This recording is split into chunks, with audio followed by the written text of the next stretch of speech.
Kalau sore ini kita akan membahas tentang bicara seniman oleh salah satu seniman yang kemudian melakukan residensi di Kota Parepare. Apa? Salah satu seniman yang bisa kita bilang atau kita sebut sebagai local heroes-nya kita, the one and only Denny Adipura. Boleh tepuk tangannya untuk Denny Adipura? Ya, yang jauh boleh mendekat. Nanti tidak kebagian nasi kotak, bahaya. Ayo mendekat. Denny Adipura. Oke. Sedikit profil singkat mungkin saya bisa bacakan kepada teman-teman yang sempat hadir. Kalau Denny Adipura adalah seorang seniman atau anak muda kota Parepare yang bisa dibilang disiplin keseniannya itu beragam. Dia bisa sebagai seorang pelukis atau drawer, dan dia juga bisa juga sebagai seorang musisi kalau misalnya. Dengan tetap menerap dalam salah satu kesehariannya dia juga sebagai seorang musisi dengan saya bisa boleh sedikit di Kak Denny. Kalau teman-teman tahu atau kalau teman-teman pernah coba untuk stalk atau kepo terhadap Denny Adipura, teman-teman boleh bisa cari di SoundCloud, itu ada namanya Lil Feitan, atau itu alter dari Denny Adipura sendiri. Oh, iya. Sangat jelas bahwa memang Denny Adipura atau Kak Denny, biasa saya panggil sapaan akrab saya kepada Kak Denny, Kak Den, dia dalam profilnya atau dalam track recordnya sebagai seorang seniman, itu teman-teman boleh cek di bermacam platform musik seperti Spotify ada, SoundCloud juga ada, dan Joox ada juga Kak Di. Semua platform. Tepuk tangan dulu lah kembali itu Denny Adipura. Kamu Cang. Oke, berangkat dari profilnya tadi, kemudian di pameran tahun ini di Maritim Singapura City pada tahun ini, dia kemudian untuk mencoba kembali lagi ke skena melukis atau seni rupa. Kemudian bisa teman-teman saksikan atau teman-teman kunjungi instalasi karyanya di yang paling berwarna gitu. Apa lagi namanya?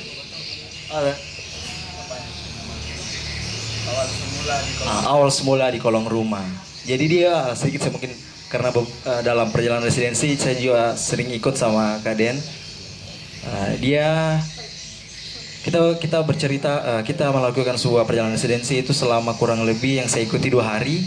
Itu kita bagaimana kemudian melakukan penelitian atau observasi terhadap salah satu metode pengobatan yang terkenal atau yang familiar di salah satu daerah di Kota Parepare, itu Tonrang sendiri, yang kemudian membahas terkait atau metode pengobatan yang namanya bedak pica, atau biasa teman-teman sebut bedak dingin. Ya, itu mungkin sebagai awalan dari saya. Lebih lengkapnya mungkin bisa dipaparkan sendiri atau jelaskan sendiri oleh Kak Denny. Mungkin segitu kalau dari saya. Jadi ini kita sudah masuk kepada pembahasan. Semangat. Harus dong, semangat dong. Oke, salam alaihim untuk kita semua. Sebagai kata pengantar saya di sini, duduk sebagai penggiat. Ada bagusnya saya mengucapkan terima kasih kepada Direktur Makassar Binel Kak Jimpe. Terima kasih banyak sudah menerima kami, sudah datang di sini berkunjung, dan tim kerja Makassar Binel maupun itu di Makassar atau di Parepare, terima kasih sudah datang membersamai kami dan memberikan kami sedikit kata-kata yang mendorong kami untuk berkarya lagi. Oke, mungkin saya mulai dari keseharian saya. Saya Denny Adipura, kelahiran 1992 di Parepare. Sudah menikah, mempunyai seorang anak perempuan berumur 2 tahunan. Dan keseharian saya sebagai pekerja freelance, hobi saya random. Hobi saya random dari mood, kadang membuat musik beat, musik hip hop, ya pokoknya random lah. Kalau random Lina bilang orang. Dan melukis juga tidak yang tak pernah belajar dari secara mendalam, secara akademisi tidak pernah belajar. Jadi semuanya otodidak. Otomotif. Jadi semuanya otodidak karena apa ya? Pengkaryaan itu nggak harus kita maksudnya nggak harus seakademisi itu. Kita harus berani melawan keterbatasan itu. Seperti yang saya lakukan dan ternyata metode itu berhasil menurut saya pribadi, berhasil menciptakan suatu karya dengan keterbatasan yang ada di daerah kita ini bisa kita manfaatkan sebagai kekuatan kita gitu loh. Jadi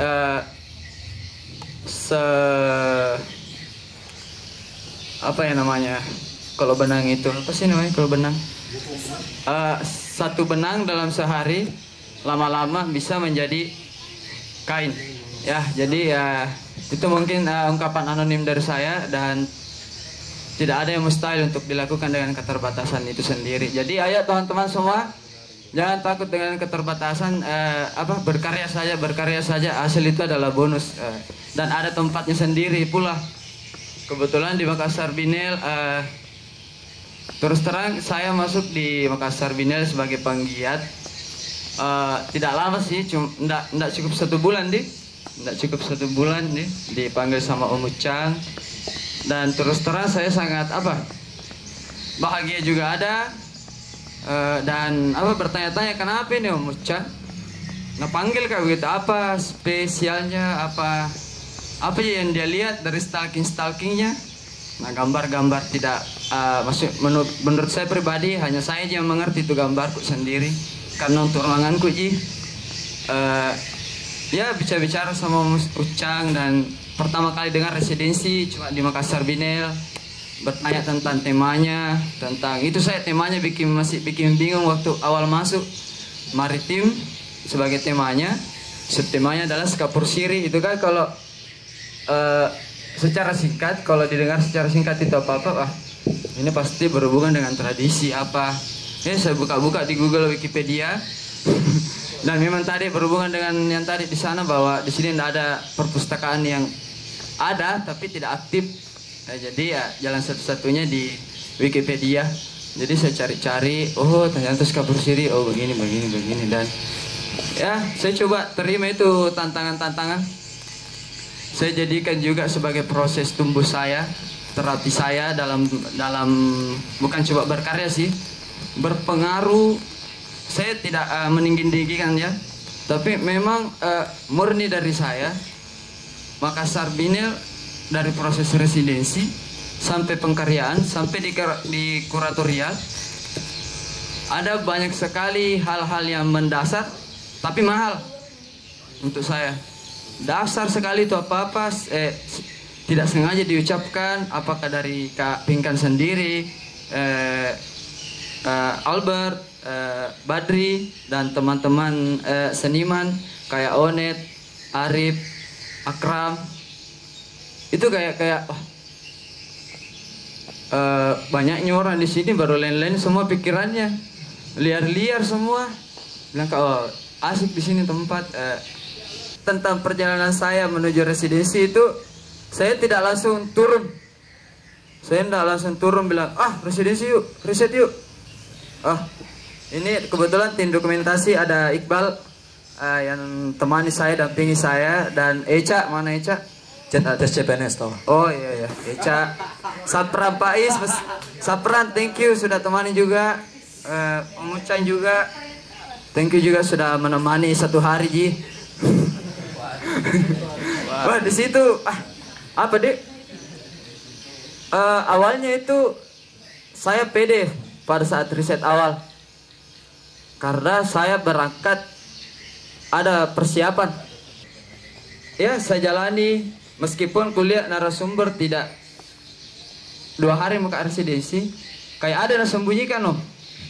Dia kayak mungkin karena ada kamera yang ikut atau apa, padahal saya sudah ngomong jauh-jauh hari sebelum residensi datang ke rumahnya itu sendiri, bilang rencana ini mau ulik, mau belajar, mau tahu tentang bedak pica itu sendiri, dan awalnya sih dari mana, dan proses penjualannya juga. Tapi ada gitu kayak kamera ikut teman-teman mau ya dia foto-foto membuktikan begitu, saya bahasakan dengan bahasa yang dia mengerti. Pikiranku saya akan apa adanya jadi apa-apa, karena saya tanya bilang jangan kita terintimidasi, katakan apa yang sebenarnya toh. Tapi lama kelamaan kayak ada ganjal, bilang betul mau gini, ada pertanyaan dari saya juga sendiri mempertanyakan kebenarannya itu apa validnya. Sampai suatu hari kubayang kami dari residensi dan selesai proses residensi selama 3 hari ya waktu yang cukup singkat sih menurut saya itu 3 hari. Dan terus tiba mi ke proses penggarapan pengkaryaan. Ada yang ceritanya output pada waktu itu yang saya cerita ini, pada waktu itu sebelum ketemu dengan kurasi kan sama kurator. Pede sekali, pede mampus kak, pede mampus sekali, santai sekali, super pede, santai sekali, bilang begini Jipale toh, begitu Jipale, jujur kak ini. Pada waktu itu saya proses penggarapan pengkaryaannya mulai dari pembelian bahan semua material apa, dan bilang jujur Mucang kalau ada kita butuhkan tolong kabari ki. Bilang oh iya enggak Mucang, selama masih bisa jadi backup bisa gitu. Ada hari datang orang dari Solok buah kopi dan peserta residensi juga Albert Badri bersamaan dengan Kak Pinkan datang. Ketemu maka sorenya ya bicara-bicara begitu, bicara-bicara santai terus bertanya tentang proses residensiku sama proses pengkaryaanku. Lama-lama dia langsung kati, mungkin membosankan itu ceritaku menurut dia tuh, proses residensimu kayaknya begini tidak ada alurnya, mendasarnya saya lurus begitu kayak riset akademisi ji. Terus Kak Pinkan juga dia korek betul itu masalah pengkaryaanku juga, maka jangan ini terlalu mencari-cari ki. Dan pada saat itu ada egoku yang tidak mau terima itu yang sarannya Kak Pinkan tuh, ya pendatang baru kayak merasa bagaimana mah kita. Bilang Kak 2 hari tuh kayak ada tuh lari-lari ki baru tak galak bah. Wah di situ kayak ku chat Akram, ku chat Arif, sini dulu ketemu ki ngopi-ngopi ki, ada begini, ada orang begini. Konsolidasi kayaknya. Kayak benang kusut di sini. Apa mau ini orang tuh? Banyak pikiran-pikiran jelek pada waktu itu ya, pada waktu itu.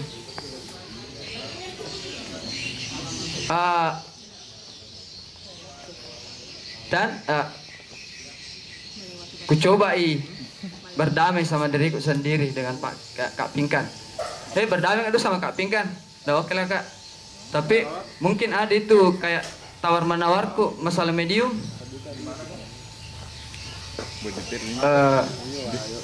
Ya masalah mediumnya itu kan saya terbiasa dengan cat akrilik dilukis pakai jari di limbah-limbah kaca yang tidak dipakai, sama kanvas yang berukuran 1 meter 150.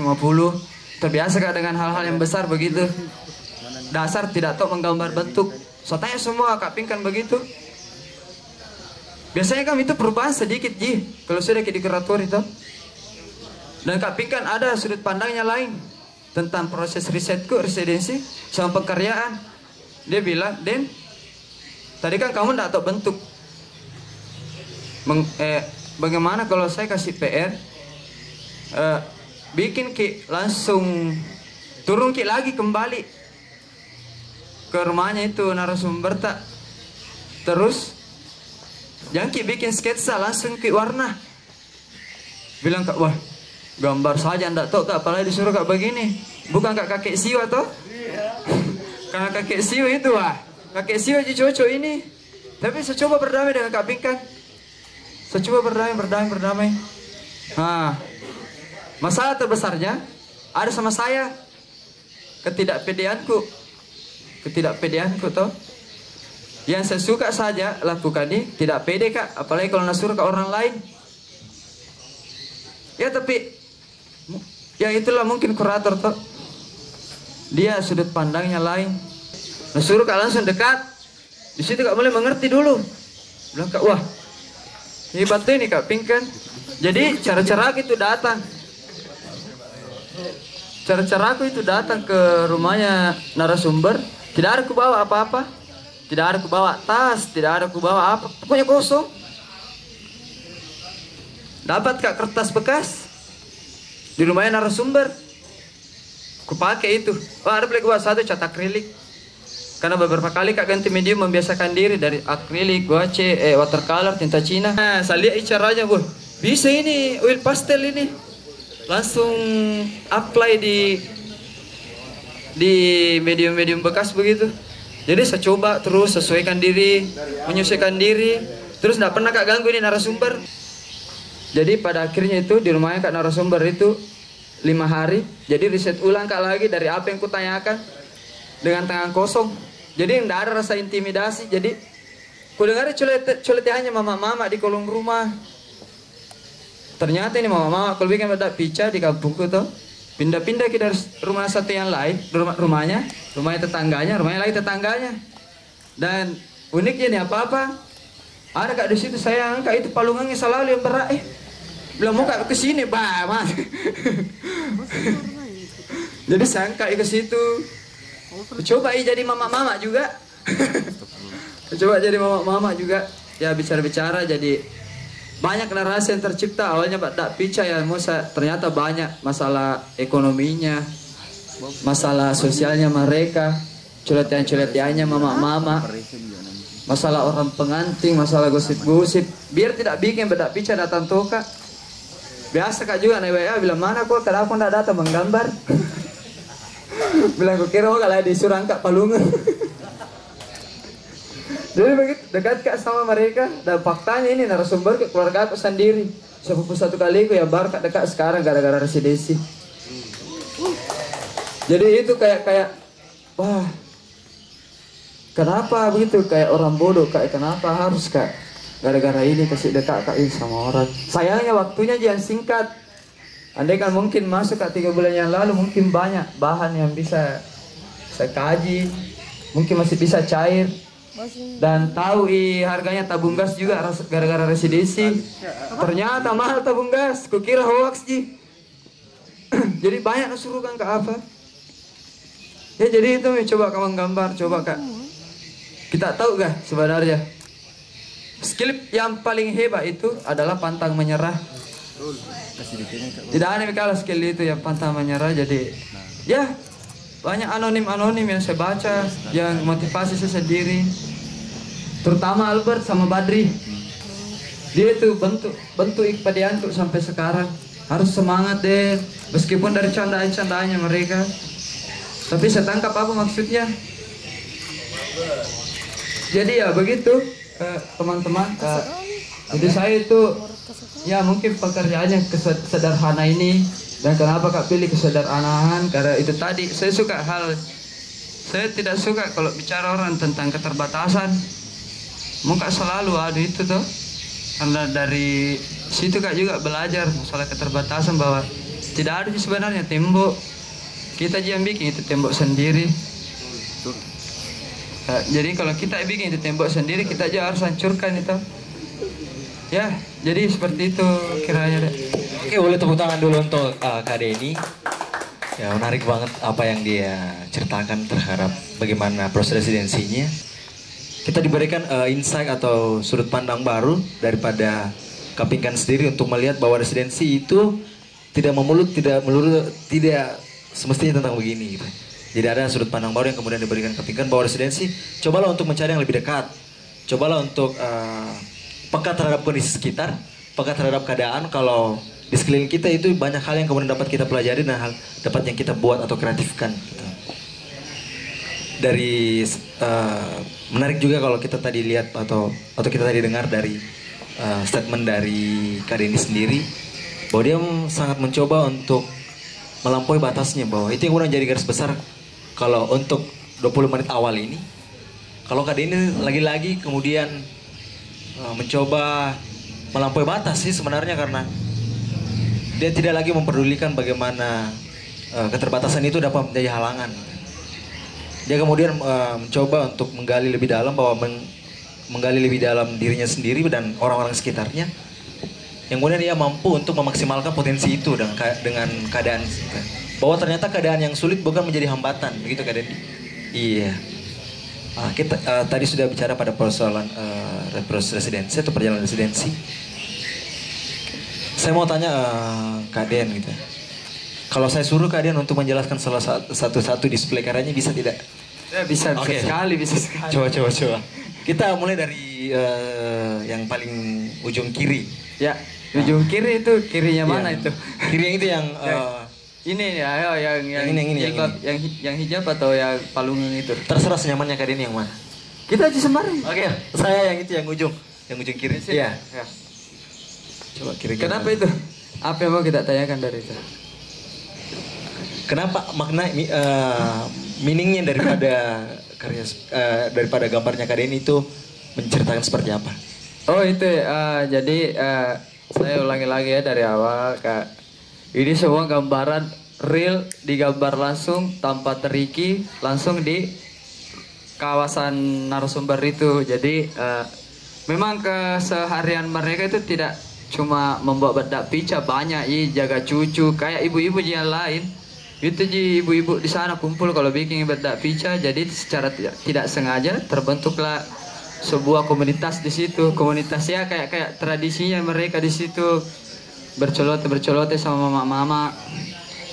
Kenapa gambar palu itu sambil ya kembali lagi saya itu nggak bisa gambar bentuk toh, dan saya juga dapat arahan dari Badri kalau mata sama aja kerjanya dengan kamera, buat apa ada kamera?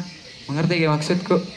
Kalau misalkan begini, sambil ke objek ini make foto toh, baru itu kan pengarsipan keluar di gambar mic toh, baru itu kamera yang datang, kamera bisa juga melihat sendiri begitu. Kenapa ndak lihat dari kita foto dari sisi sininya sedikit? Jadi dia coba saya tanam di sini gambar. Jadi gerakan-gerakannya mereka itu bukan hanya tubuhnya mereka. Kenapa ada gambar siku? Jadi semua faktanya nih juga di sini gambar. Semua gambar di sini satu aja laki-laki. Itu pun gambar sikunya begini. Dan banyak kemarin yang berspekulasi berpandangan lain bahwa itu paha, itu apa ya. Itu yang saya suka sebenarnya. Secara tidak langsung dapat Kak perspektif pandangan yang lain dari para pengunjung begitu, dan dia bagus cerita-cerita ulang, oh ternyata begini. Tapi saya tidak larang pengunjung untuk berpandangan lain dari ini karya, bebas Semua orang punya perspektif. tidak ada otentik di sini. Ya terus juga ada gambar yang paling ujung sana, yang banyak orang pertanyakan itu berhijab kok kayak telanjang begitu. Ada yang bilang kayak orang kayak orang boker begitu.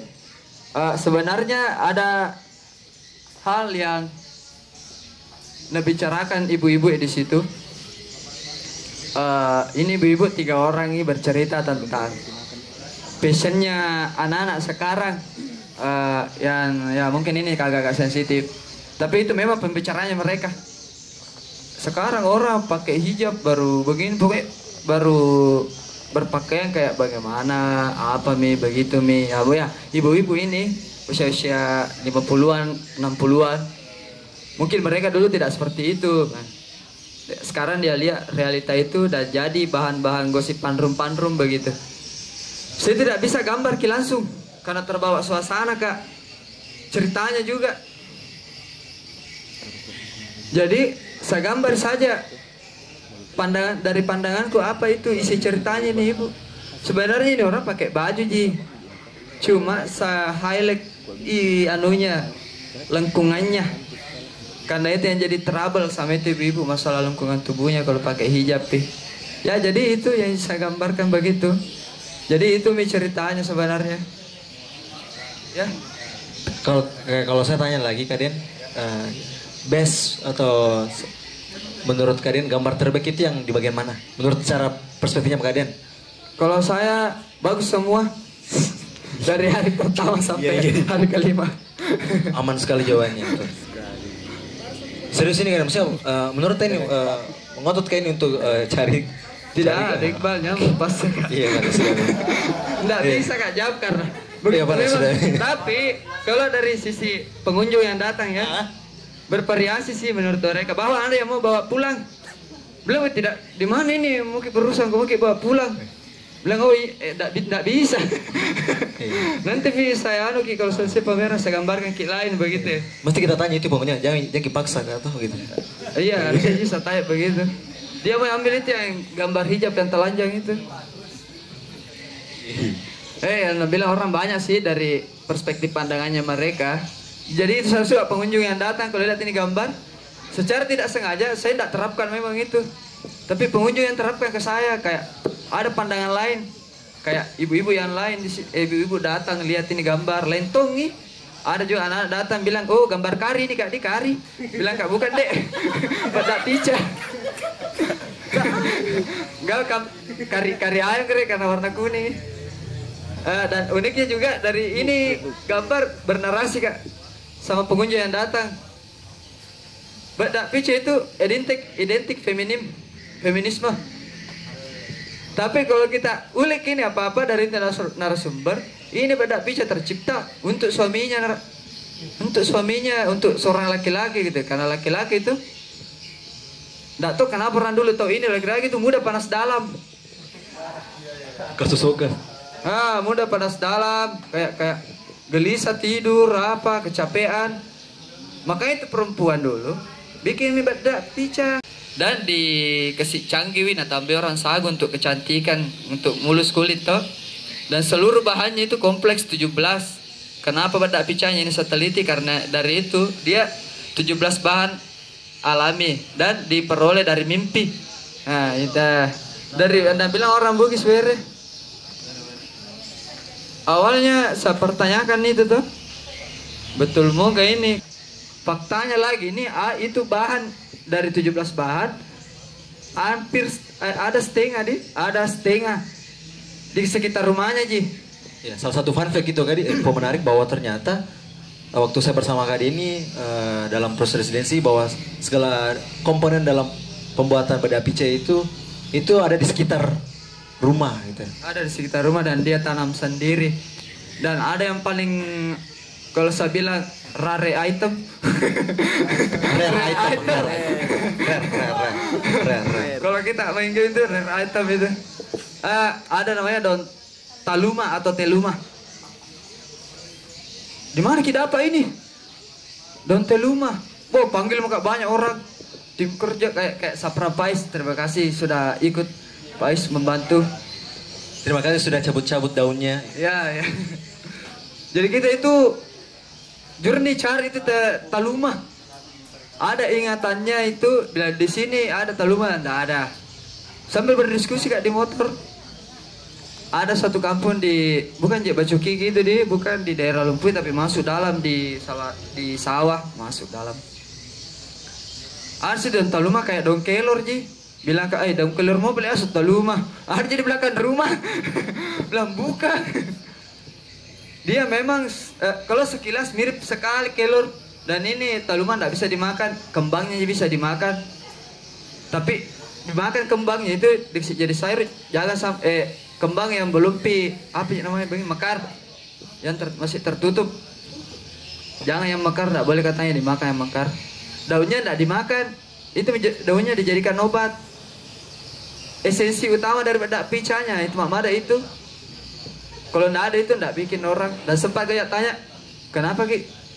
Tidak beli saja. Kenapa? Kenapa pakai bahan yang tidak sampai 17? Tidak mau bikin. Tidak mau, tetap tidak mau bikin. Biar ada orang mau beli beberapa ratus bulan. Tidak boleh. Sakralnya memang di situ apa-apa. Dan uniknya lagi, lain pembuat, lain mantra.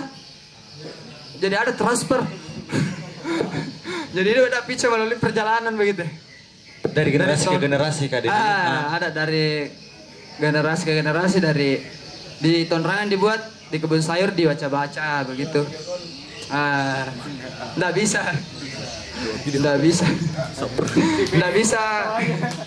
Halo Ren. Dan apa ya? Sebenarnya ada banyak gambar sih yang ada di sini ya, melalui proses negosiasi sama Kak Pinkan yang mana harus ditampilkan di sini ya. Kemarin ndak pakai ki double tip karena takut ki rusak papan. Nah bilang Albert. Jadi Albert itu sayang ini papan. Tidak ada salah gambar. Albert.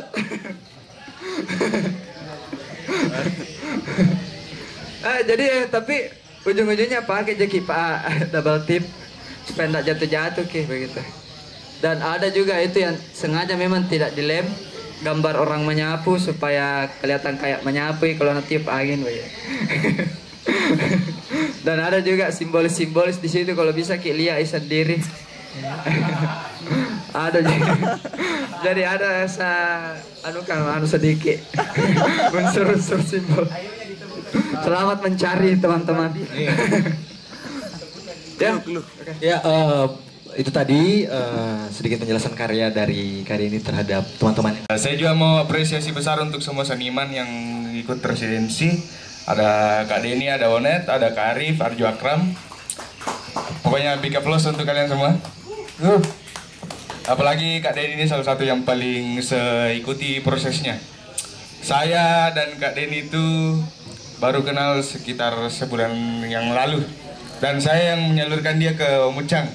Bahwasanya ada ya, proyek saya jadi promotornya Om Denny. Jadi Kak Denny itu saya tanya Om Ucang, Om Ucang ada teman ini baru-baru kenal. Jadi itu awalnya saya tahu dia cuman produksi musik hip hop, R&B, semacam-macamnya, pokoknya instrumental sekitar itu. Dan setelah itu saya ulik lagi, ternyata kerja seni rupa juga. Dan akhirnya Om Ucang juga terpancing untuk mengajak Kak Denny ikut residensi. Waktu yang singkat kali Didi untuk residensinya? Ya singkat sekali. Kak Denny sendiri juga punya beberapa statement kemarin yang menurut saya luar biasa untuk diri saya sendiri. Salah satu statement yang paling saya senangi itu yang ada beberapa konsep pertama yang kita pikir saya sama Kak Denny itu sering curhat sama saya, bilang sebelum datang kurator ekspektasinya dia ekspektasi begini, bilang jadi Cang begini nanti karya aku, audionya nanti begini, nanti live painting nanti begini, live perform begini. Setelahnya itu minggu kedua, bagaimana audio Kak Denny? Belum pikirnya dia tidak cukup waktu, jadi live painting juga nanti begini saja. Jadi jadi apa namanya?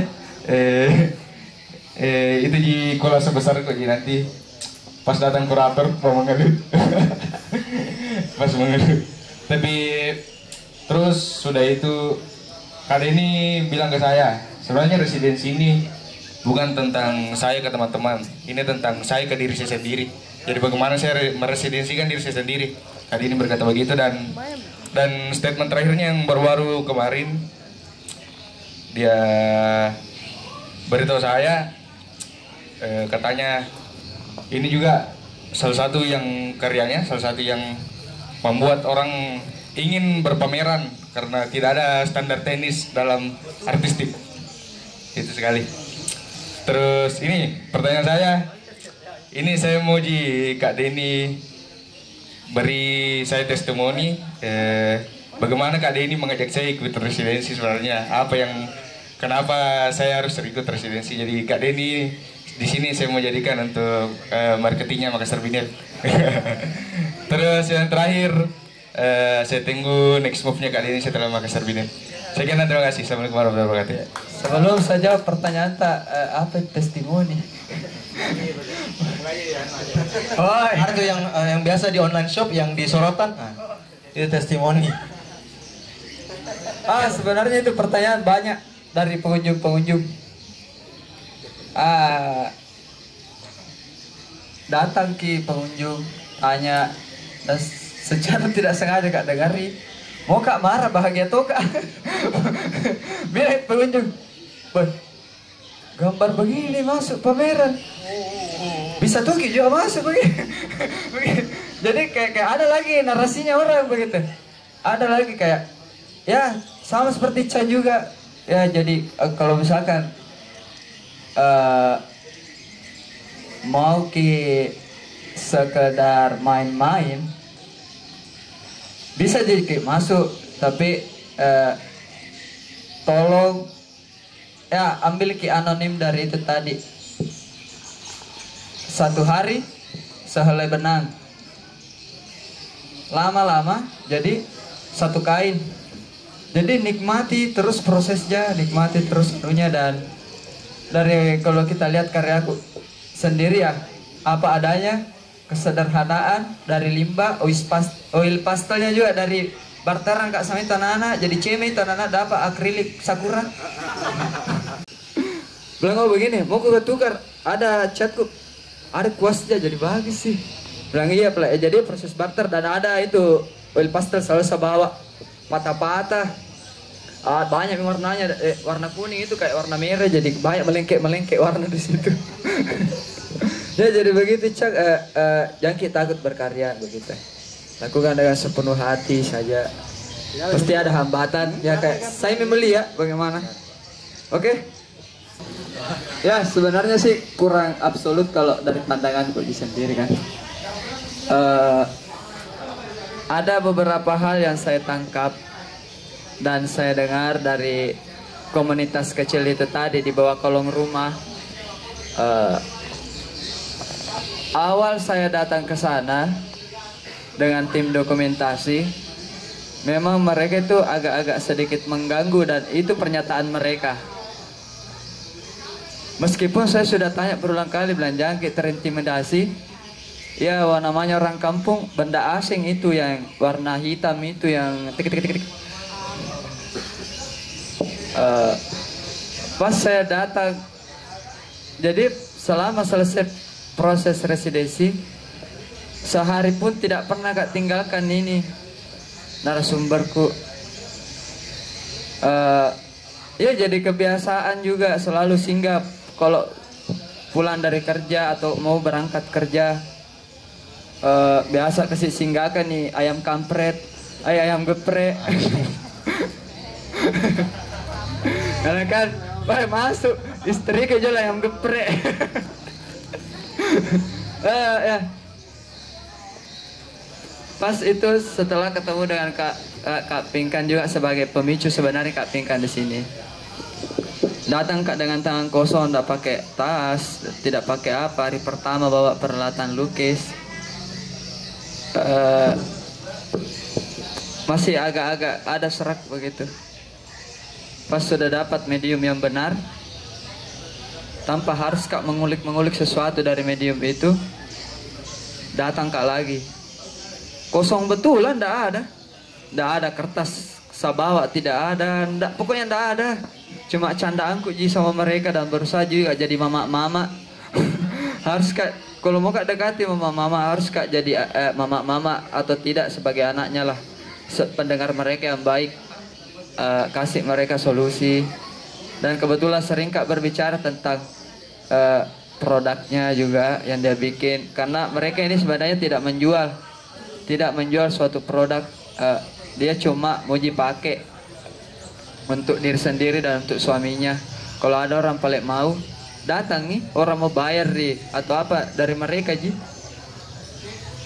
Pada saat itu 5 hari maka dapat mipilnya ini apa-apa. Mereka itu kayak sering juga nak ketawai, sering sekali nak ketawai gara-gara gambar begitu. Bahkan ada anak-anak di situ juga ikut menggambar dan lebih bagus itu gambarnya anak-anak. Sering kan jadi bahan coletehannya mereka. Sering kan suruh beli lombok di pasar, beli gorengan, beli tabung gas, dan dengar-dengar dicertai mereka. Jadi itu kayak menggambar itu bukan sesuatu yang harus dilakukan begitu. Kosong betul Ampi, maksudnya mungkin bosan Ampi bicara lagi sama saya.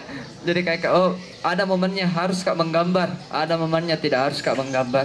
Tidak bisa Kak jelaskan secara spesifik. Bilang kalau begini situasinya masuk pakai menggambar. Kalau begini situasinya sentumi rohaninya ndak pernah ndak. Pokoknya ada aja itu feel kita rasakan sendiri kalau di lapangan begitupun juga dengan mereka. Ya, pendekatan ninja juga ndak terlihat. Ya, jadi ya seperti itu Kak, ndak ada sih spesifiknya. Mungkin karena terbiasa dan berusaha Kak untuk jadi mama-mama di sekitar situ dan berusaha Kak, atau berusaha Kak jadi anak-anak mereka begitu. Ya, mungkin seperti itu Kak Febi. Iya, boleh tepuk tangan lagi teman-teman. Sudah kenal Makassar Binel itu dari mungkin 2019 pas Makassar Binel Pare-Pare. Tapi yang bisa mendekatkan saya dengan Makassar Binel, walaupun saya bukan tim kerja ataupun residensi atau anak magang, itu Kak Denny. Maksud saya berkat Kak Denny saya bisa punya interest sama Makassar Binel. Jujur bagi saya Kak Denny ini misterius sekali. Jadi kita pertama ketemu itu Kak Denny ini pelanggan setia saya. Jadi tiap pagi kalau saya buka kedai, pasti Kak Denny ada duduk di situ dengan pesan ayam teriyaki sama es kopi kemarin. Itu di gambaran saya Kak Denny ini ya pekerja kantor yang tiap pagi datang ngopi, istirahat di situ. Jadi yang gambaran saya pertama Kak Denny ini ya sosok laki-laki yang pekerja keras gitu.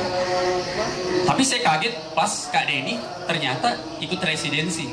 Karena yang di otak saya Kak Denny ini orang yang serius, orang yang punya wibawa di mata saya gitu. Dan ikut residensi, menurut saya di mana senimannya ini Kak Denny gitu. Itu yang menjadi pertanyaan besar. Akhirnya Kak Denny yang langsung bilang, Safran, kau punya waktu hari Senin, kalau bisa kau ikut. Jadi saya ikut sama Kak Denny, kita pergi ke Tonrangan. Saya ini anak Pare-Pare Utara kan, Pala Pak De. Saya dibawa ke Pare-Pare Selatan di Tonrangan.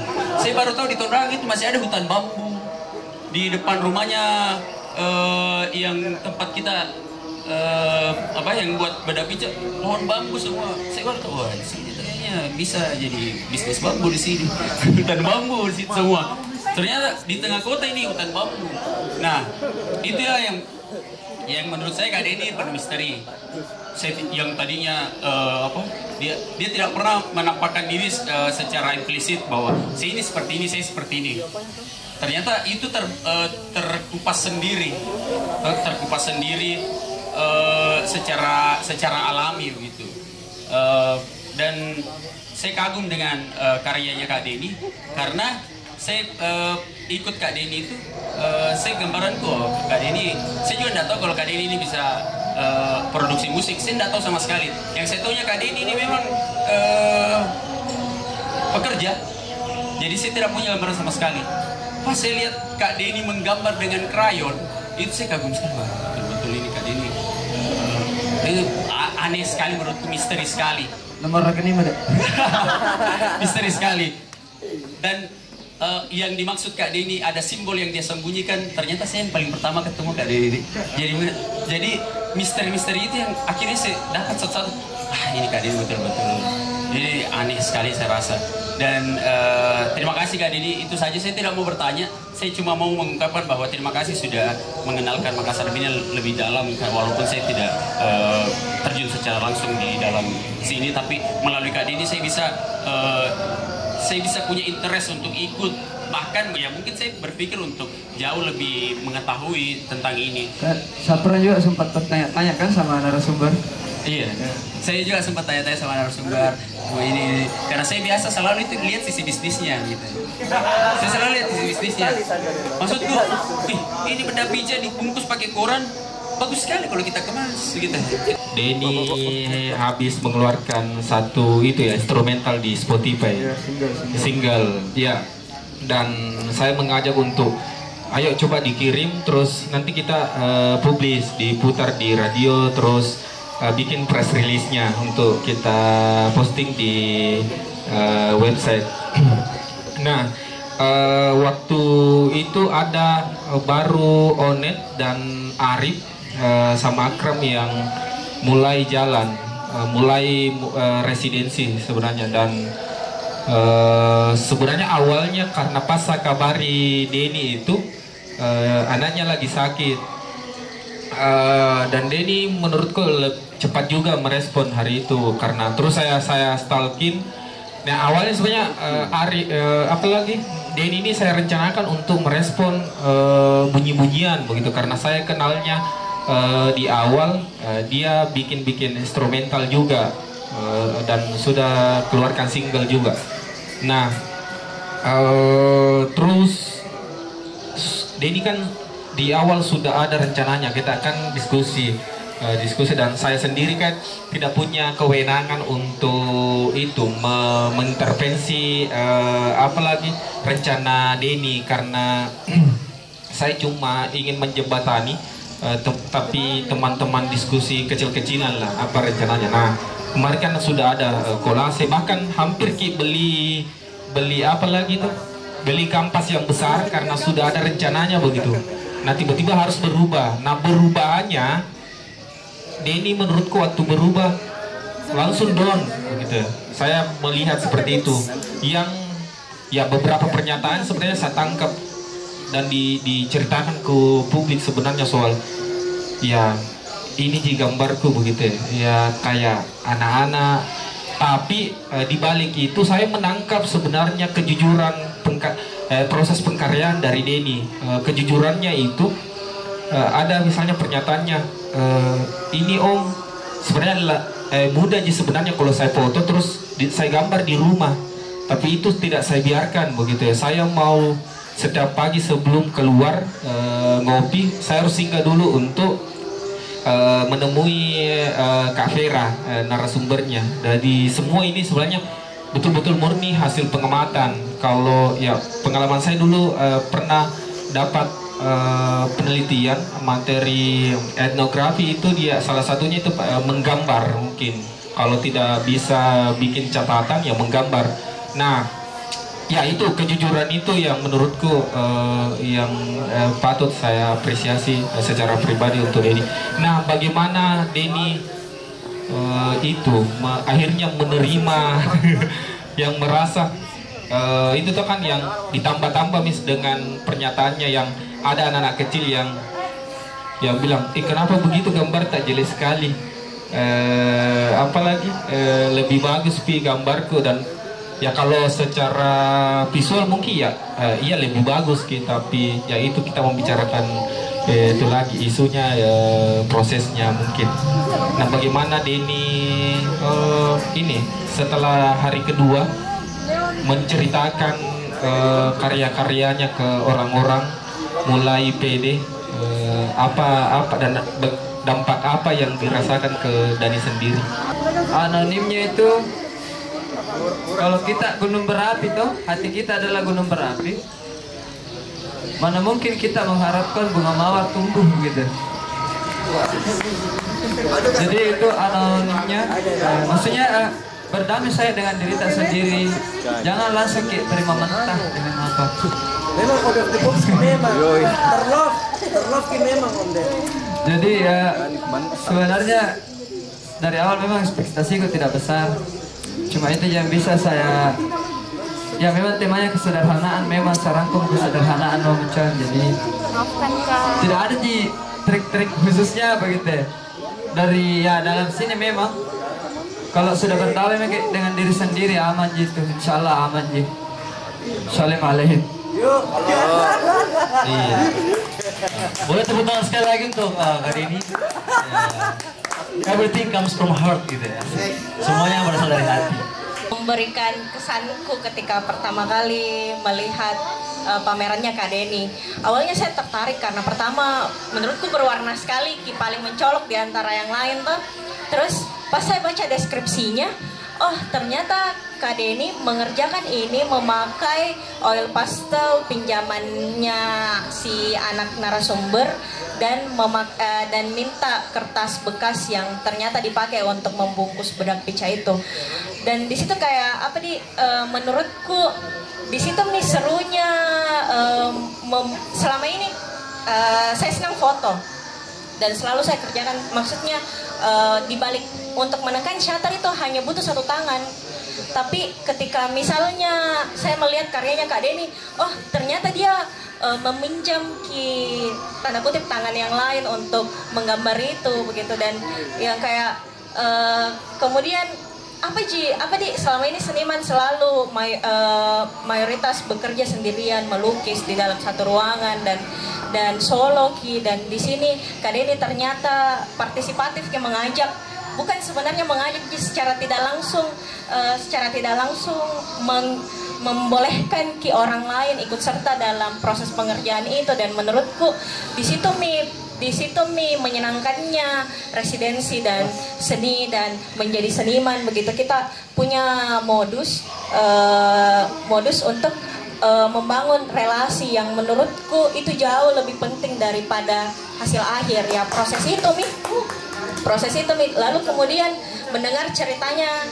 teman-teman di sini juga, semua sih teman-teman residensi yang kayak aktif untuk datang, aktif untuk menemani pengunjung pameran yang jarang sekali ku dapatkan itu begitu di pameran-pameran lain di MBJ, yang saya rasa yang senimannya entah mungkin karena pertama kali, entah mungkin karena memang merasa bertanggung jawab atas karyanya sendiri, jadi dia punya kesadaran bahwa mungkin penting ada di samping karyaku untuk antisipasi jika ada orang yang kebingungan, dan mungkin bisa saya ceritakan proses pengalaman untuk dia punya kemampuan untuk bisa memaknai karya yang ada di depanku ini. Lalu kemudian kemarin ngobrol sama Kak Denny dan kayak oh iya pengalaman residensi Kak Denny itu yang menekankan relasi itu memang bahwa kemudian saya sepakat sama pandangannya Feby ya, kayak terasa melihat seorang anak yang sedang gambar ibunya yang mengerjakan sesuatu, dan itu sangat personal juga begitu. Kemudian ditangkap sama teman-teman yang lain yang kita ingat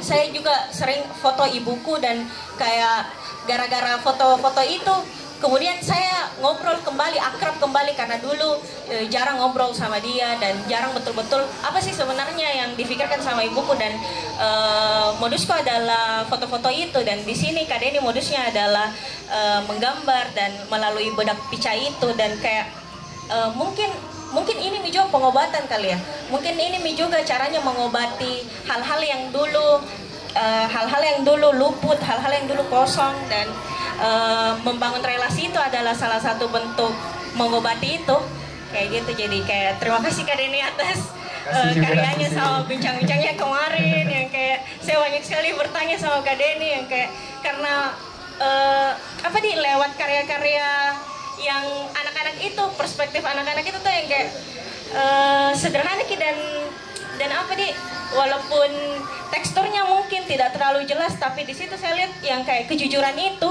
keadaan itu yang kurasa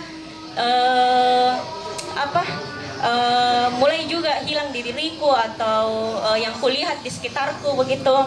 Jadi saya senang dengan bentuk respon kejujuran dari perspektif anak-anak itu begitu. Ya itu mungkin sih. Terima kasih. Thank you Sisi, thank you.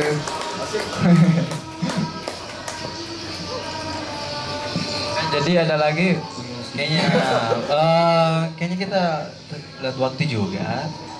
Jadi boleh Kak Denny beri sedikit closing statement lah terkait bagaimana kedepannya, bagaimana harapan Kak Denny dari karyanya ini. Masalah pengkaryaan itu dari diri sendiri dan harus dari hati juga. Gak boleh dari orang lain adapun dari orang lain anggap itu sebuah masukan dan dikelola dengan hati saja. Dan sedikit tambahan juga untuk pengunjung pameran, harap diisi itu buku registrasi di situ supaya ya ada sedikit budaya pameran yang tercipta. Dan dilarang juga merokok di dalam ruang pameran, dalam galeri. Iya betul. Oke, selamat bermain-main semuanya. Semoga hari kalian indah. Sholem alaihim. Oke. Tepuk tangan lagi untuk Kak Denny.